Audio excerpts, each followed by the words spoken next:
Good morning, everyone. So let us start our topic, and my topic name is COPD, means chronic obstructive pulmonary disease. इसको हम disorder भी कहते हैं। यह disease हमारी related to होती है रेस्पिरेटरी ट्रैक, मींस जिसमें हम स्टडी करते हैं लंग्स की, और इसमें लंग्स हमारा इफ़ेक्टेड होता है। तो आज हम इसके बारे में sign, symptom, prevention and disease होती क्या है, किसकी वजह से होती है, उसके बारे में आज हम पढ़ेंगे। तो let's start our topic.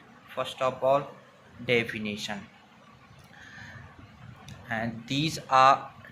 First of all हम जैसे डेफिनेशन स्टार्ट करते हैं, देखिए कि जैसे कि it is a lung respiratory disease, it is a lungs respiratory disease that resistance या फिर block the airflow. Means हमारे जो लंग्स में जो हम एयर्स का रेस्पिरेशन करते हैं, मीन्स एयर का इनपुट आना, एयर का आउटपुट जाना, तो ये इसमें क्या हो जाता है, ब्लॉकेज आ जाती है। अच्छा, अब जो फर्स्ट टर्म होती है वो होती है अस्थमा। अस्थमा भी हमारी रेस्पिरेटरी डिसीज़ से बिलोंग करती, बट जो हमारी COPD होती है ये हमारी एक क्रॉनिक डिसीज़ है। इट मीन्स ये लॉन्ग टर्म की डिसीज़ है। जब हमारा अस्थमा कन्वर्ट हो जाता है या फिर ठीक नहीं हो पाता तो हम उसको COPD कहते हैं। ये इसको हम ट्रीट नहीं कर सकते, बस मैनेज कर सकते हैं COPD को। आज अब हम अपना लेट स्टार्ट करते हैं अपना टॉपिक। डेफिनेशन स्टार्ट करेंगे तो it is a group of lungs या फिर respiratory disease which resistance and blockage the of airflow, ठीक है, and that makes difficulty to breathing. Means इसका कहने का मतलब ये है कि हमारी जो ये डिसीज़ है इसमें हमारी जो एयरवेज है उसका ब्लॉकेज होने के कारण हम डिफ़िकल्टी टू ब्रीथ, मीन्स सांस लेने में प्रॉब्लम आ जाती है। ठीक है, आपको मैंने पहले ही बताया, इंट्रोडक्शन में बताया कि ये it is a chronic inflammatory lungs disease होती है। ठीक है, अच्छा जी, अब हम आपको बताएंगे कि एक नॉर्मल मैकेनिज्म क्या होता है रेस्पिरेटरी सिस्टम का। हमारी बॉडी में इनसाइड होगी O2, फिर हमारी नेज़ल कैविटी मीन्स नोज़, फिर नोज़ से फिर हमारी फेरियक्स, फिर लैरियक्स, फिर ट्रैकिया, फिर ब्रोंकाई, फिर एल्वोलाई, फिर blood capillary and human bodies. ये तो हो गए हमारे यहाँ से इनसाइड द बॉडी से लेकर O2 लेके आ रही है जो हमारी एयर। अब इसको जाना भी तो होता है कि हम आउटपुट भी तो देते, तो उसके साथ हमारी जाती है CO2। ये हो गया हमारा नॉर्मल मैकेनिज्म। अब जब हम इसको देखेंगे कि हमारा जो लंग्स होती हैं वो किस टाइप की होती है, हमारा ये है माउथ नोज़, इसमें फेरियक्स, लैरियक्स एंड ट्रैकिया पाए जाएंगी, फिर ब्रोंकोडायलेटर्स, फिर उसके बाद एल्वोलाई, और फिर ये एल्वोलाई जो और ब्रोंकिल्स होती हैं जो वो हमारे लंग्स में प्रेजेंट होती हैं। उसके बाद आती है कि हमारा ये जो COPD होती है उसके साइन और सिम्टम्स क्या हैं, कॉजेज़ क्या हैं। तो सिम्टम्स हैं हमारे जो COPD के weight loss, fatigue, chest pressure, means chest में दबाव बनने स्टार्ट हो जाता है, क्योंकि अगर हमारी जब सांस अच्छे से नहीं लेगा तो हमारी जो चेस्ट है वो दबने लगेगी।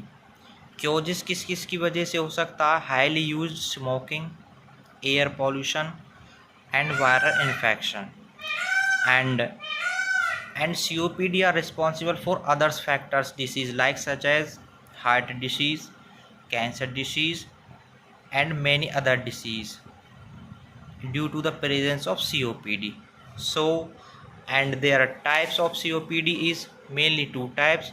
First type is emphysema, in which the COPD disorders are the alveoli endings. It means जो एल्वोलाई की जो बाहरी तरफ वो होती है वो हमारी डैमेज होनी स्टार्ट हो जाती है। मींस जो एल्वोलाई की जो एंडिंग्स होती है, मतलब कि बाहरी लेयर, वो उसमें हमारी ख़राब हो जानी स्टार्ट हो जाती है, जिसकी वजह से जो हमारी एयर है वो खुलकर ना जाने की वजह से स्मॉल अमाउंट में हमारी लंग्स में जाती है। सेकंड है क्रॉनिक ब्रोंकाइटिस। क्रॉनिक का मतलब यही है कि long term. Bronchitis means related to lungs. इसमें क्या होता है कि it is a type of condition in which the lining of bronchials are defect. Means defect का मतलब ये होता है कि रप्चर्ड, मीन्स उसमें कुछ ना कुछ खराबी आ जाना। ठीक है, अच्छा जी। उसकी वजह से हमारे क्या हो जाता है, डेली कफ, मीन्स जो नॉर्मल कफ होता है ना वो इसको रिस्पॉन्सिबल कराती है। अच्छा जी, अब इसके हमने साइन सिम्टम सारा कुछ पढ़ लिया। अब इसकी आती है बात ट्रीटमेंट पे। फर्स्ट ऑफ ऑल सबसे पहली बात है कि हम अपने आप खुद इट सेल्फ अगर हम सावधानी बरतेंगे तो अस्थमा के कारण जो हमारा COPD होता है वो होगा ही नहीं। तो इसके लिए हम सबसे पहले करेंगे अपने आप को रिड्यूस स्मोकिंग और सेल्फ केयर। सेकंड है इसकी ऑक्सीजन थेरेपी। और फिर आते हैं हम ड्रग्स, मीन्स हम किस किस टाइप के ड्रग्स ले सकते हैं। इसमें जो फर्स्ट कैटेगरी का ड्रग है वो है ब्रोंकोडायलेटर्स, सेकंड है कॉर्टिकोस्टेरॉइड्स, थर्ड है एंटीबायोटिक्स एंड एंटीवायरल्स। अब इनको हम एक्सप्लेन करेंगे कि इसका मैकेनिज्म ऑफ एक्शन क्या होगा और इसके अंदर क्या क्या ड्रग्स आएंगे। ये रहा हमारा ब्रोंकोडायलेटर्स, हम अब इसको एक्सप्लेन करेंगे। So these are those drug which helps to dilate the bronchioles. Means ये हमारी जो ब्रोंक्यूल्स होती जो हमारी वो नैरो हुई हैं वो इसको डायलेट करेगा, मीन्स रिलैक्स मोड में लाएगा, जिसके कारण वो हमारी जो सिकुड़ी हुई थी वो फैल जाएंगी, मीन्स नॉर्मल फेस में आ जाएंगी, जिसके कारण हमारी जो लंग्स की ब्रीथिंग है वो ईजिली हो पाएगी। इसके जो एग्जाम्पल हैं वो है साल्ब्यूटामोल एंड साल्मेट्रॉल। ठीक है, ये दो इसके एग्जाम्पल हो गए। अब आती है इसके मोड ऑफ एक्शन की बारी। ड्रग्स है हमने एंटर करा दिया अपनी बॉडी में, वो बाइंड होगा हमारा B2 रिसेप्टर पे। ठीक है, उसके बाद क्या होगा कि ये हमारा एक्टिवेट करता है AC पाथवे। अब जो ये AC पाथवे है ये किसके अंडर आता है, ये आता है GPCR, जी प्रोटीन कपल रिसेप्टर के।